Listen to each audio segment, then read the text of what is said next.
आलोय आपण महाराष्ट्रात, आपल्या महाराष्ट्रात, जय महाराष्ट्र ज्याला आपण म्हणतोय.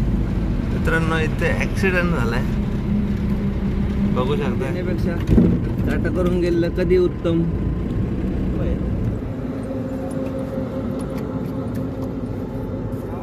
हेडलाईटची आपण कॅप ओपन करायची, त्यानंतर इथे प्रेस क्लिप आहे, ही एक ओपन, ही एक ओपन, आणि आपला बल्ब. फक्त टोल वसूल करायचे, एंट्र्या वसूल करायच्या, हे पण वसूल करणार.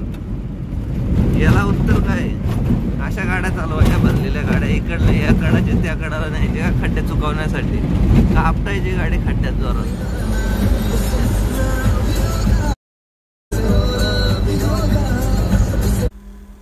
नमस्कार मित्रांनो, जय शिवराय आणि चॅनलवरती सगळ्यांचं स्वागत. तर मित्रांनो, काल रात्रीच आपली गाडी हैदराबादमध्ये खाली झाली. तर आंघोळ आणि पूजा झालेली आहे. रात्रीच ट्रान्सपोर्टरकडे नंबर लावलेले आहेत. तर बघूया आपल्याला कोणतं बुकिंग भेटते, आपला पुढचा प्रवास कुठं होतोय. कारण आज आहे शनिवार, तर आज आपल्याला बुकिंग शोधून जावंच लागणार आहे. आणि तुम्ही पार्ट 1 आणि पार्ट 2 पाहिला असेल तर भरपूर साऱ्या गोष्टी त्यातून दाखवण्याचा प्रयत्न केला आहे. आणि असंच प्रेम राहू द्या आणि व्हिडिओ जास्तीत जास्त लोकांपर्यंत पोहोचवा. कारण पार्ट 1 आणि पार्ट 2 मध्ये पाहिलं असेल तुम्ही, तर आपण कर्नाटकचा टीपी किंवा बॉर्डर, टोल, रोडची कंडिशन, या सगळ्या गोष्टी दाखवल्या. आणि त्याचबरोबर ऑफलाईन ऑनलाईन टीपीची प्रोसेस पण दाखवून दिली. तर चला मित्रांनो, आजचा ब्लॉग सुरू करूया. जय शिवराय मित्रांनो. आणि 2 दिवसानंतर गाडीवरती फडका मारतोय. श्री स्वामी समर्थ.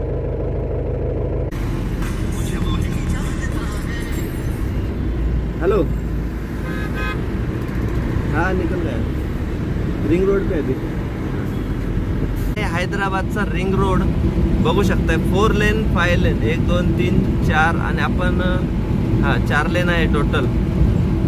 तर रिंग रोडची कंडिशन बघू शकताय, म्हणजे किती सुपर रोड आहे. तर मित्रांनो, आपली 19:34 लागली आहे लोडिंगला. तर चला, आता लोडिंग होतपर्यंत तुम्ही आपल्या पिकअप 19:34ला सबस्क्राईब नक्की करा.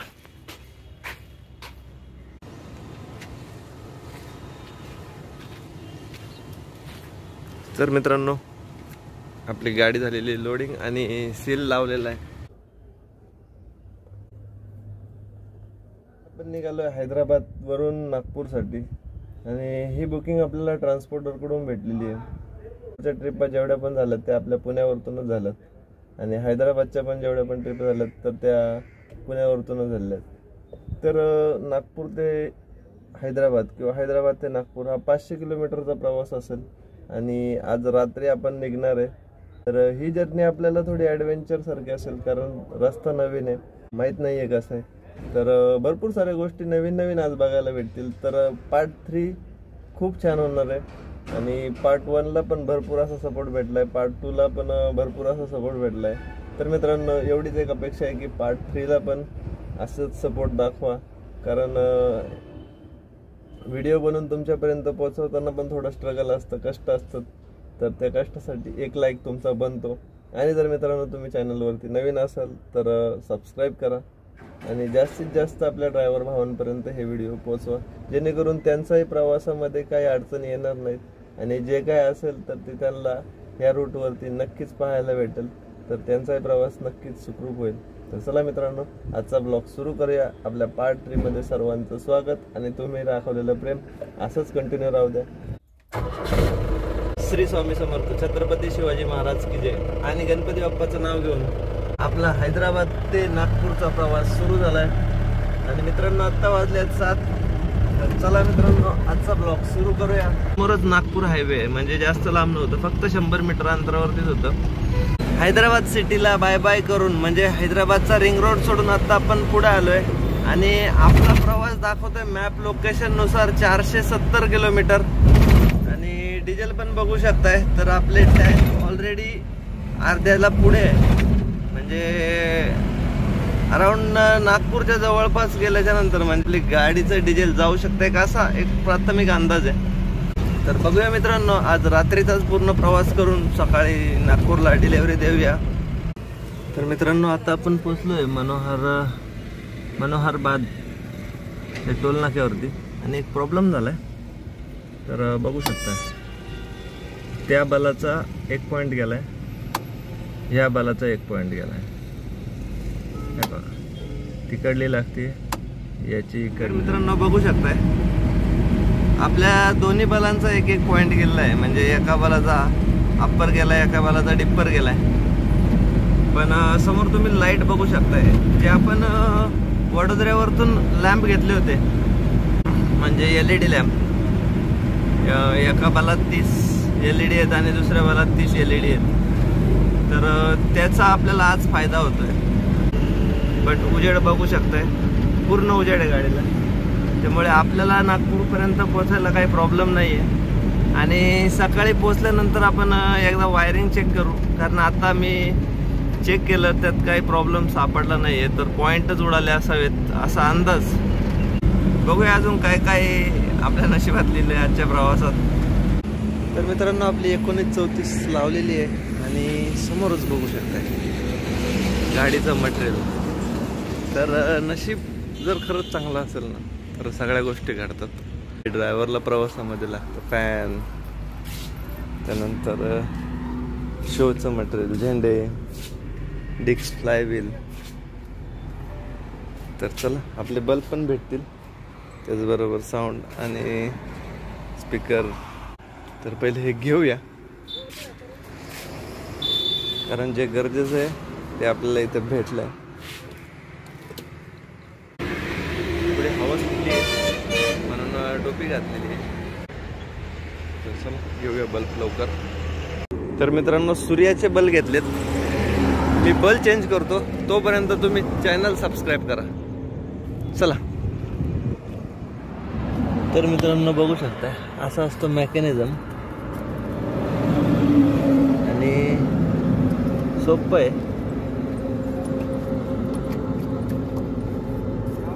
हेडलाईटची आपण कॅप ओपन करायची, त्यानंतर इथे प्रेस क्लिप आहे, ही एक ओपन, ही एक ओपन, आणि आपला बल्ब बा आला.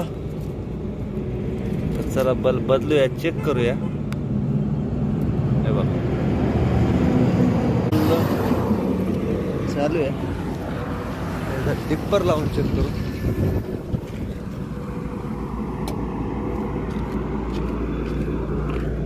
तर आपला बल्ब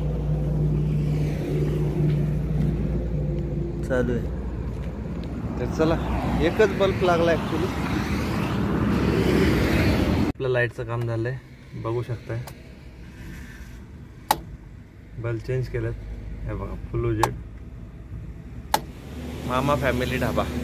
आणि हे आपलं आजचं जेवण, अंडा भुर्जी आणि रोट्या मागवलं. तर बघूया टेस्ट कशी आहे.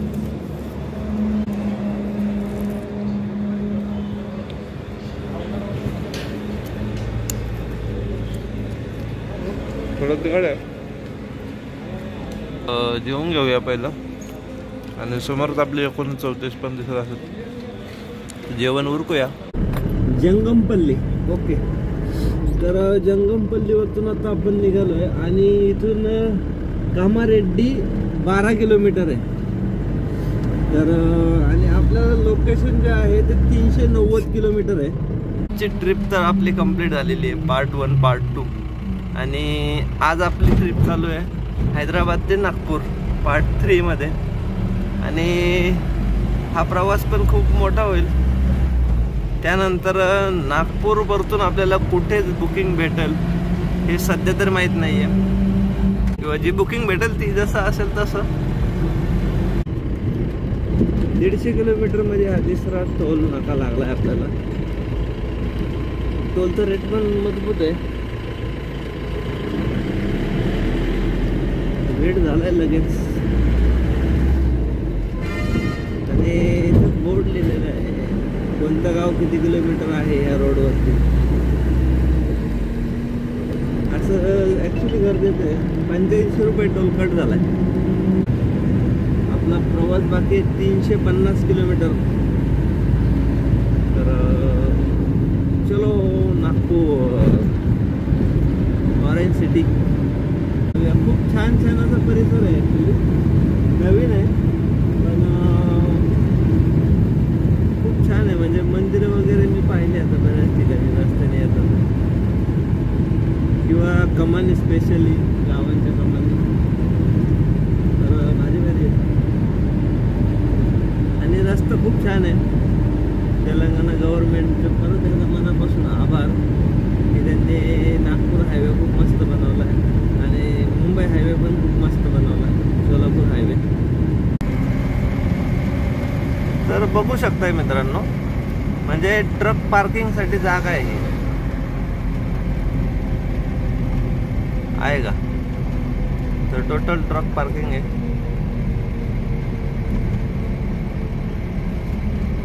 आणि इथं बोर्ड लिहिलेलं आहे. तर हे बीबीपूर आहे. आणि आता तुम्ही पाहिलंच असेल की इथे ट्रक पार्किंगची जागा होती.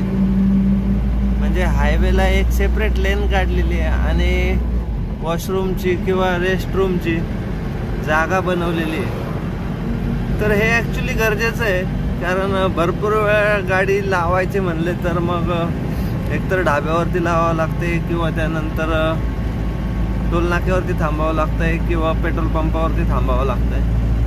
आणि तिथे पार्किंगसुद्धा पेड करावे लागतात. बऱ्याच ठिकाणी तर पेड पण करावे लागते. त्यासाठी सरकार जर एवढा रस्त्याचा टॅक्स घेत असेल किंवा टोल टॅक्स घेत असेल,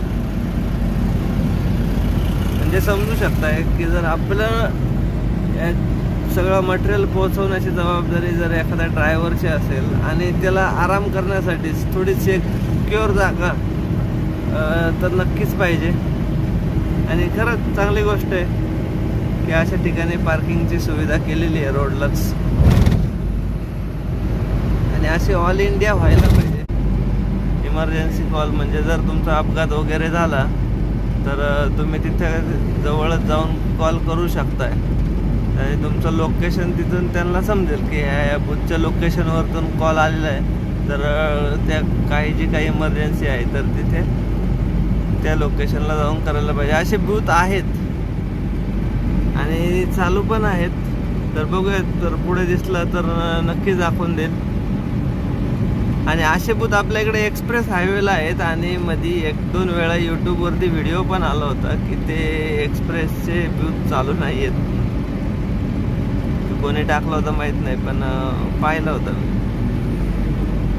तर त्याच्यावरती पण थोडं लक्ष दिलं पाहिजे आपल्या सरकारने, स्पेशली आपल्या सरकारने. कारण महाराष्ट्राच्या बाहेर फिरायला गेल्यावर भरपूर साऱ्या नवीन गोष्टी बघायला भेटत असतात आणि आपल्याकडे त्याचं ऑलरेडी इम्प्लिमेंट झालं असतं, पण ते नंतर ॲक्टिव्ह नसतात. हे बघा, इथं पण आहे इमर्जन्सी SOSचा बोर्ड. 200 किलोमीटरचं रनिंग कंप्लीट झालं आहे. अजून 300 किलोमीटर बाकी आहेत. थोडे मागे पुढे असतील 5-10 किलोमीटर. कारण निर्मलपासून आपण एक 36 किलोमीटर मागे. तर सांगायचं एवढंच की आपला 1 तास तरी जेवण्यात आणि ते लाईट चेंज करण्यामध्ये गेला आणि राहिले 4 तास. म्हणजे 2 तासची 200 किलोमीटरला आपले 4 तास लागले. म्हणजे रस्ता खूप छान आहे.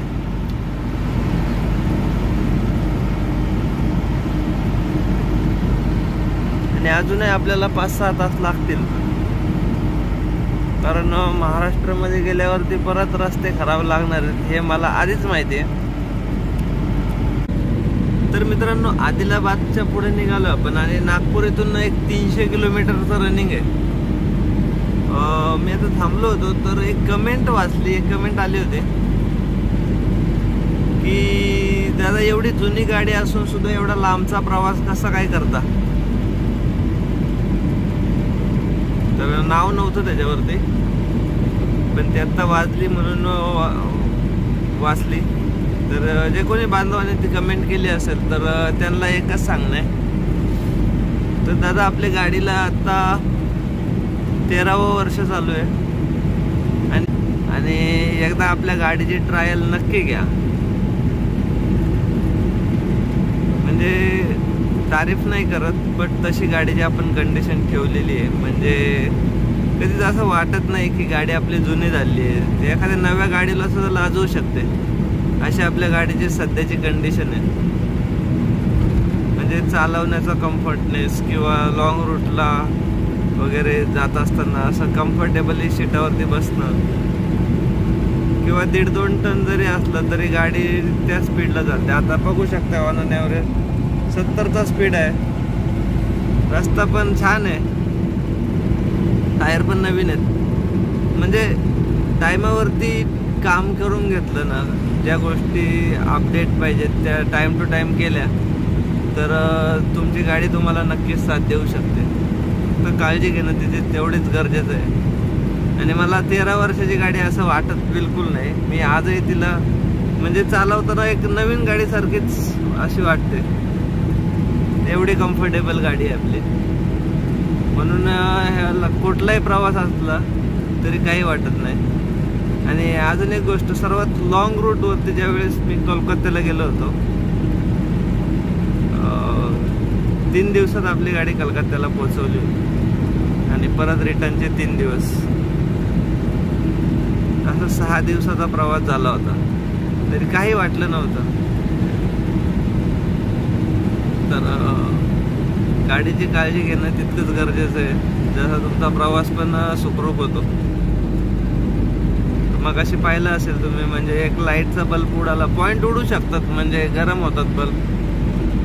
प्रवासामध्ये काही ना काही निघतं, म्हणजे असं किरकोळ कारकोळ त्याचा असं म्हणजे हे नाही आहे, ते निघू शकतं. कोणती गाडी, नवी गाडी असली तरी निघू शकतात. तर पुणे टू हैदराबाद आणि हैदराबाद ते नागपूर आणि नागपूर ते परत जे काय पुढे जाईल, तर या तिन्हींच्या कमेंट एकत्र वाचून एक सेपरेट ब्लॉग बनवू. त्यावरती थोड्या गप्पा पण होतील. म्हणजे तुमच्या कमेंट जास्तीत जास्त आल्या तर मग आपलं डिस्कशन प्रॉपर करता येईल. त्याचा फायदा हा होतो की ॲक्च्युली मतं कळतात.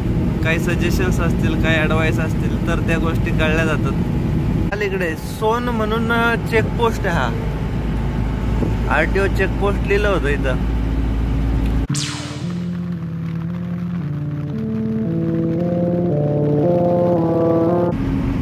किस्तापूर टोल नाका, भरपूर मोठं जंगल आहे बरं का इथं, घाट आहे भरपूर मोठा.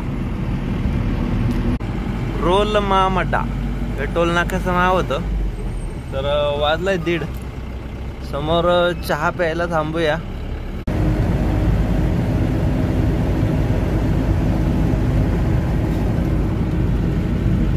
तर मित्रांनो, राईट साईडला पाहिलं असेल आदिलाबाद.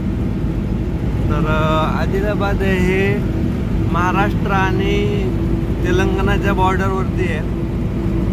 आणि इथून एक 10-12 किलोमीटरवरतीच महाराष्ट्राची बॉर्डर आहे.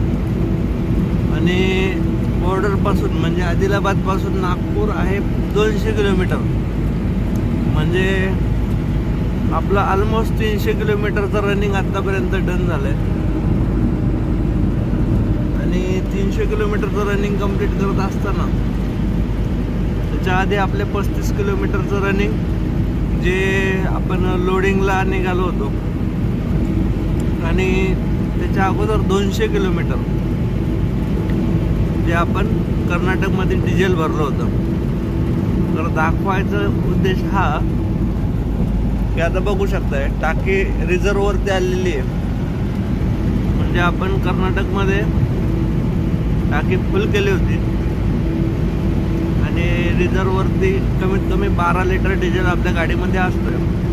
32 लिटर डिझेलमध्ये आपलं टोटल किलोमीटर झालंय हे 300 आणि ते 200 म्हणजे 500.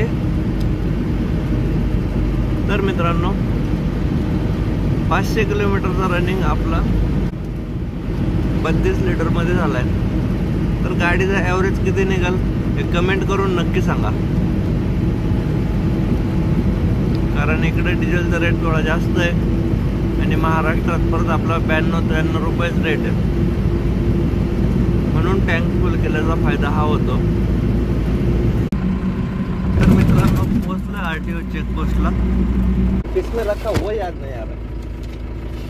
ये अपना ओके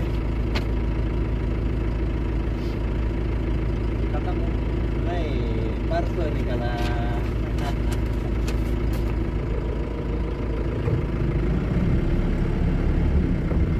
चलो थँक्यू.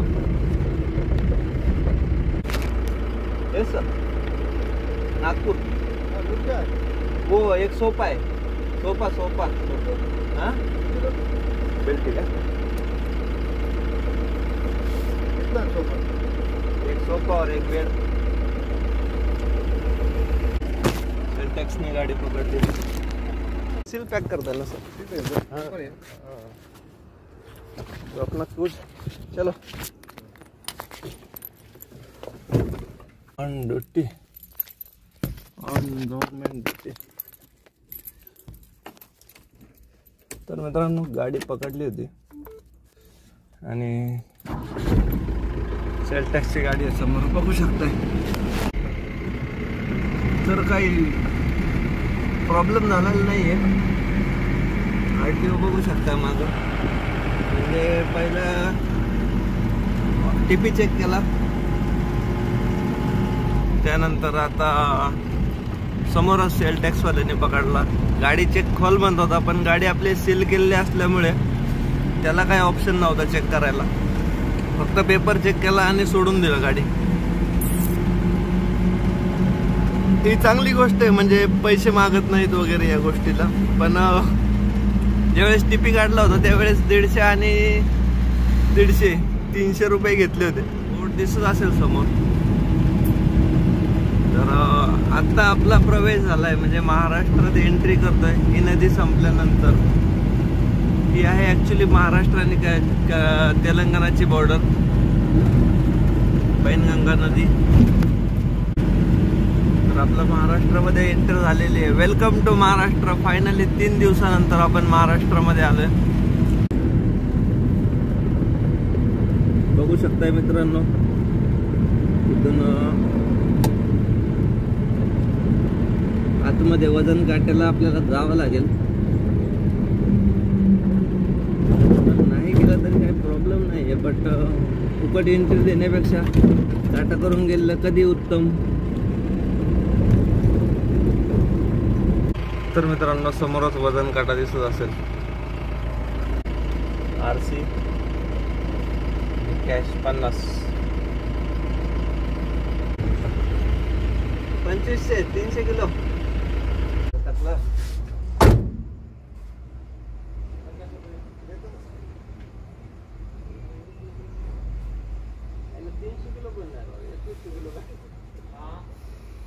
किलो गाडीचं वजन आहे.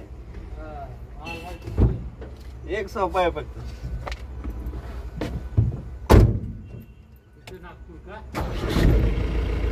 चला थँक्यू. तर मित्रांनो वजन काटा करून आपण फिरून आलोय.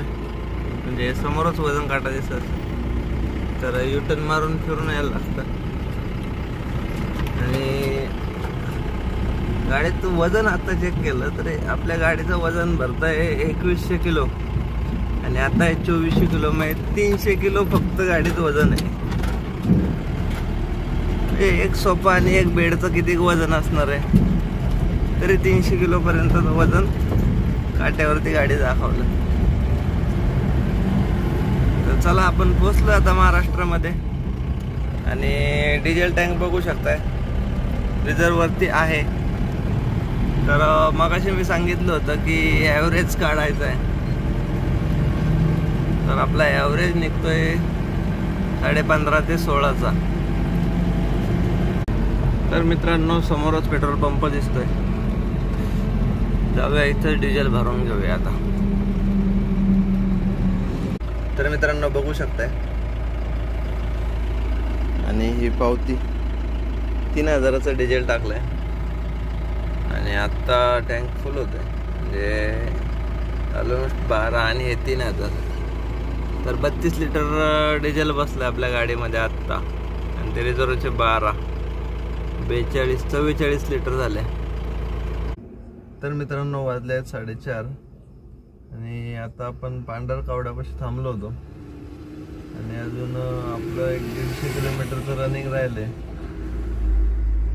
तर मध्ये जाताना हिंगणघाट लागेल आणि त्याच्यानंतर आपण डायरेक्ट नागपूर.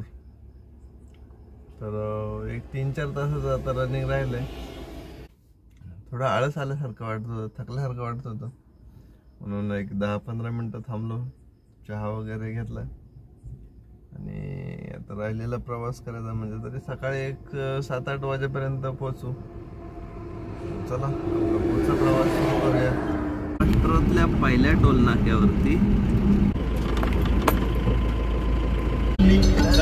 दिगंबराया हो स्वामी, स्वामींची पालखी निघाली, पालखी माऊली प्रेमाची सावली, ओ दत्ता दिगंबराया हो स्वामी. मित्रांनो, इथे ऍक्सिडेंट झालाय, बघू शकताय. पूर्ण कंटेनर उलटा पडलाय. हे आलोय आपण महाराष्ट्रात, आपल्या महाराष्ट्रात, जय महाराष्ट्र ज्याला आपण म्हणतोय. आणि 60-70 किलोमीटर पुढे आलो असेल बॉर्डर सोडून. रस्त्याच्या नावाखाली टोल वसूल करायचे आणि हे खड्डे तर लय तोंडात वाईट शब्द येतात त्यांच्यासाठी. पण काही गोष्टींना बोलण्याच्या मर्यादा असतात, म्हणून बोलू शकत नाही. ही रस्त्यांची अवस्था आहे आपल्या महाराष्ट्राची. आणि अख्खे आमचे साहेब नागपूरचे साहेब म्हणजे ज्यांनी अख्ख्या महाराष्ट्राचे, भारताचे रस्ते बनवले. अहो, तुमच्या शेजारच्या आजारी बाजारच्या रस्त्यांची त्या अवस्था बघा. नॅशनल हायवे, वरचं टोक तर खाली कन्याकुमारीचं टोक, सेंट्रल हायवे हा, याची ही अवस्था आहे महाराष्ट्रात. टोल कमी करा ना. करू शकताय का? 10 रुपये डिस्काउंट, चला असं करा प्रत्येक गाडीला. हे रस्ते खराब आहेत भाऊ, आमचं एक खड्डा खराब आहे. हा, हे बघा, एवढा झाला आणते गाडी. 50च्या स्पीडने चालवायच्या गाड्या महाराष्ट्रात आल्यावरती, आणि बाहेर गेल्यावरती 70-80च्या स्पीडने गाड्या चालतात. थकून जातो माणूस. आणि खरंच याच्यामुळे चिडचिड होते. माणसाने स्वतःच्या बुडाखाली किती अंतर आहे हे नक्की बघावं. फक्त टोल वसूल करायचे, एंट्र्या वसूल करायच्या, हे कोण वसूल करणार? याला उत्तर काय? अशा गाड्या चालवायच्या, भरलेल्या गाड्या, इकडल्या या कडाच्या त्या कडाला न्यायच्या खड्ड्यात चुकवण्यासाठी. कापटायची गाडी खड्ड्यात जोरात. मंत्री, संत्री, खासदार, आमदार जे रस्त्याचं बघतात, महाराष्ट्र गव्हर्नमेंटचं, या रस्त्यांची अवस्था बघून बघा. आपली झाडी बघा, आणि ते कर्नाटक, तेलंगणाची तिकडली रस्त्याच्या कडाची काय होती, झाडं होती एक लाईन मध्ये कट, आणि आपल्या इकडे गबाळ उगवले. गबाळ दगड, म्हणजे रस्त्यात दगडी, लाईट नाही, पोल नाही, किंवा तो SOS चा फोन नाही. फक्त मतदान पाहिजे, 500 रुपये देऊन मतदान पाहिजे यांना. बाकी यांची घरं भरायला मोकळे. महाराष्ट्र गव्हर्नमेंट बद्दल बोलतोय मी. अहो, एखादा ड्रायव्हर, आमचं साधं उदाहरण सांगतो, जर एखाद्याचं भाडं 100 रुपये जास्त आलं ना, तर त्याला सांगतो आता पुढच्या वेळेस ऍडजस्ट करून घे, कट करून घे, नको तुझे 100 रुपये मला जास्त. तर तुम्ही आमच्याच टॅक्सवरती, आमच्याच टोलवरती तरी तुम्ही सुविधा देऊ शकत नाही. म्हणजे खरंच निर्लज्जपणाचा कळस. पुढे क्लिनिक लेवलच नाहीये. पहिली गोष्ट तर रस्त्याला लेवलच नाही. अख्खी गाडी इकडून तिकडे डान्स करत चालते. काय बोलू, किती बोललं तरी कमीच आहे.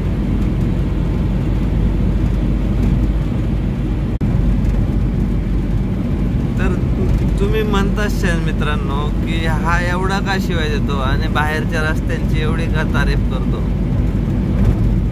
तर खरं बोललं तर सख्या आईला सुद्धा राग येतो. हे आपल्या महाराष्ट्राचे मन आहे. आणि हे नेते पुढारी किंवा ज्यांना टेंडर भेटला असतील, आई शपथ सांगतो तुम्हाला सगळ्या ड्रायव्हरांचं तळतळाट आहे.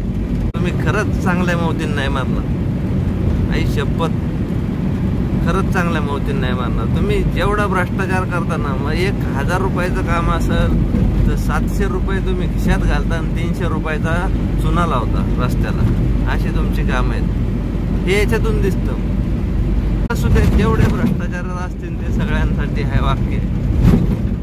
मी एकटा म्हणून नाही सांगत, तर हे प्रत्येक ड्रायव्हरच्या मनात अशा रस्त्यांवरती चालल्यावरती येत असेल की मी कोणत्या रस्त्यावरतून आलो आणि मी आता कोणत्या रस्त्यावर चाललोय.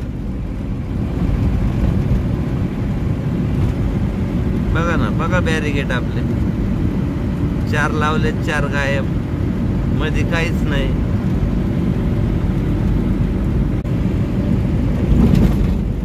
तर हे तुमच्यापर्यंत कधी चुकून हा व्हिडिओ पोहोचला तर बारकाईने विचार करा आणि कारवाई माझ्यावर नका. ज्यांनी हे भ्रष्टाचार केले त्यांच्यावर करा. त्यांच्यामुळे एखादं आयुष्य एखाद्याचा ऍक्सिडेंट झाला तर त्याचं आयुष्य उद्ध्वस्त होतंय. हा नाही विचार होत. चला, हिंगणघाट अजून 23 किलोमीटर आहे. आपण 100 किलोमीटरच्या आतमध्ये आलोय. म्हणजे नागपूर आपल्याला 70-80 किलोमीटरचाच रनिंग राहिलाय. तर जाऊया मित्रांनो, पोहोचूया लवकर. हा पण ब्लॉग खूप मोठा झालेला आहे. तर जास्तीत जास्त गोष्टी तुमच्यापर्यंत दाखवण्याचा प्रयत्न करू. कारण खरं सांगतो मित्रांनो, मोबाईल हातात धरून गाडी चालवायची इच्छाच नाही राहिली. चला, आता डायरेक्ट भेटू नागपूरला. तर फायनली मित्रांनो, आपण बोरीबोटी सोडून पुढे आलोय आणि आपलं लोकेशन इथून फक्त 10 किलोमीटर आहे. तर हैदराबाद ते नागपूरचा प्रवास हा आपल्यासाठी फर्स्ट टाइम होता. कारण हैदराबादला पण भरपूर वेळा गेलोय आणि नागपूरला पण भरपूर वेळा आलोय. पण हैदराबाद टू नागपूर कधी यायचा योग नव्हता आला, तो आज आलाय. आणि आपल्यासाठी ही ट्रिप खरंच नवीन होती.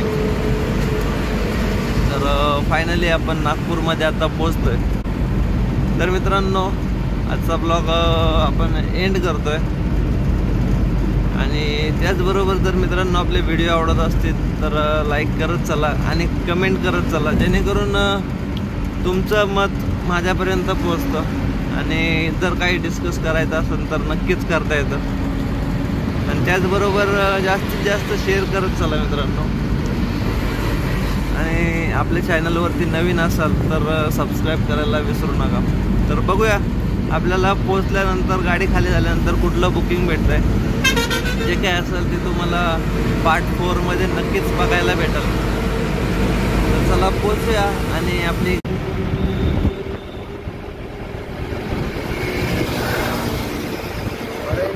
नागपूर गडकरी साहेबांनी बनवलेला हा एक छान असा प्रोजेक्ट. त्याच्यामध्ये ट्रिपल हायवे, डबल, त्याचबरोबर मनीष नगरचा अंडर बायपास ऑफिस पाहिलं असेल तर हेच आपलं डिलेवरी लोकेशन होतं. आणि गाडी खाली करायला 9 वाजणार आहेत. 9 वाजता त्यांचं ऑफिस खोलतंय, तेव्हाच गाडी खाली होईल. कंप्लीट झाली आहे. व्हिडिओ खूप छान झाला आहे. थोडा मोठा झाला आहे कारण भरपूर साऱ्या गोष्टी त्याच्यामध्ये ॲड झालेल्या आहेत. तर त्या बघायला तुम्हाला आवडल्या असतील. असेच नवीन नवीन अजून ब्लॉग बनवूया. आणि आज नागपूर ते पुणे किंवा जे काही बुकिंग भेटेल त्याचा पण ब्लॉग बघायला भेटेल. ॲक्च्युली थकलो आहे, थोडा आराम करणार आहे आज, पण बुकिंग शोधणार आहे. तर मित्रांनो, व्हिडिओ कसा झाला आहे ते कमेंट करून नक्की सांगा. आणि आवडला असेल तर लाईक करा. आणि जर चॅनलवरती नवीन असाल तर सबस्क्राईब करायला विसरू नका. तर चला मित्रांनो, 9 वाजता गाडी खाली करूया आणि ट्रान्सपोर्ट ऑफिसला जाऊया आणि भेटूया एका नवीन ब्लॉगमध्ये. तोपर्यंत सर्वांना काळजी घ्या.